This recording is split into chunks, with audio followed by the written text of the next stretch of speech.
તો સ્વર્ગવાસી લખાભાઈ રાણાભાઈ ડાભીના બધાને પેલા તો જય શ્રી કૃષ્ણ. અને મિત્રો, પીપળવા ગામના પાટીએ જુનાગઢ થી જેતપુર હાઈવે ઉપર 18 તારીખના રોજ જે એક્સિડન્ટ થયું છે તેમાં લખાભાઈનું મૃત્યુ પામ્યું છે ને સ્વર્ગવાસ પામ્યા છે. એક જ ઘરના 5 સભ્ય હતા અને જેતપુર ગામે જતા હતા અને એમનું એક્સિડન્ટ થયું હતું. તો આ એમનું ઘર છે, તમે ઘર જોઈ લો. અને 2 મહિના પછી લખાભાઈની સુપુત્રીના લગ્ન હતા અને એ દીકરીના પિતા એક્સપાયર થઈ ગયા છે અત્યારે. એટલે કહેવાય ને કે જ્યારે ભગવાન ઈચ્છે ને ત્યારે બધુંય આપે, પણ જ્યારે એને લેવું હોય ને ત્યારે બધુંય એ કારે લઈ ગયે.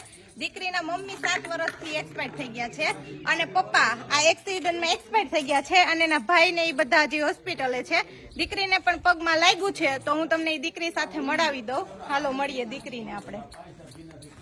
તો હવે આપણે દીકરીને મળીએ, દીકરીને સાંત્વના આપીએ, કેમ કે દીકરી અત્યારે સાવ નિરાધાર થઈ ગઈ છે. મમ્મી 7 વર્ષથી નથી ને પપ્પા પણ એક્સિડન્ટમાં વયા ગયા છે. તો દીકરીને પણ જો પગમાં વાગ્યું છે ને આપણે એમને મળી લઈએ. દીકરીના લગ્ન હતા, એને 2 મહિનાની વાર છે. તો દીકરીના કરિયાવર માટે એના પપ્પાએ હજી 5-7 લાખ રૂપિયા મજૂરી કામ કરીને ભેગા કર્યા હતા. એ બધા દવાખાનાના ખર્ચામાં વયા ગયા છે. તો દીકરીના લગ્ન છે તો એ હવે પ્રશ્ન એમ આવે કે પપ્પા તો જવાના હતા, એ વયા ગયા છે, પણ હવે દીકરીનો કરિયાવર કોણ કરશે? ભાઈ છે એ 2 નાના છે અને એમને વાગ્યું છે એટલે એ લોકો 2 હોસ્પિટલ ઉપર જ છે અત્યારે.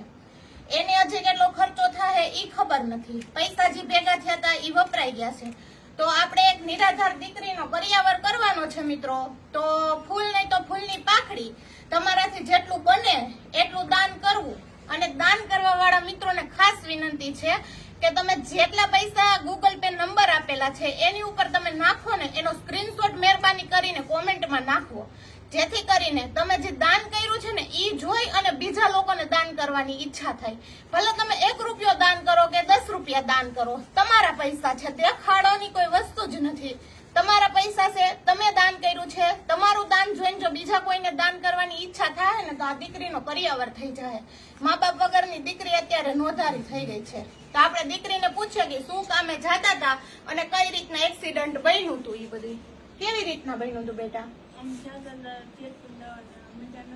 મજા નહોતી એટલે જેતપુર દવા લેવા માટે જતા હતા.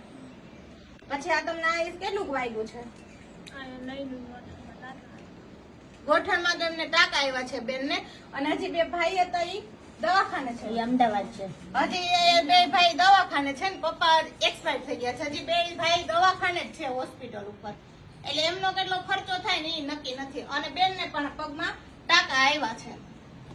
અને મમ્મી તો પહેલેથી જ નથી. મમ્મી તો 7 વર્ષથી એક્સપાયર થઈ જ ગયા હતા. એટલે દીકરી અત્યારે સાવ નોંધારી થઈ ગઈ છે મિત્રો. તો તમારાથી બને એટલી સહાય કરજો. અને વિડીયોને જો તમે સહાય ન કરી શકતા હોય, તમારી આર્થિક પરિસ્થિતિ એવી ન હોય કે ભાઈ તમે સહાય નથી કરી શકો એમ, તો આગળ એવા વ્યક્તિ સુધી પહોંચાડો કે જે સહાય કરી શકતા હોય. એટલે વિડીયોને આગળ શેર કરવા નમ્ર વિનંતી છે.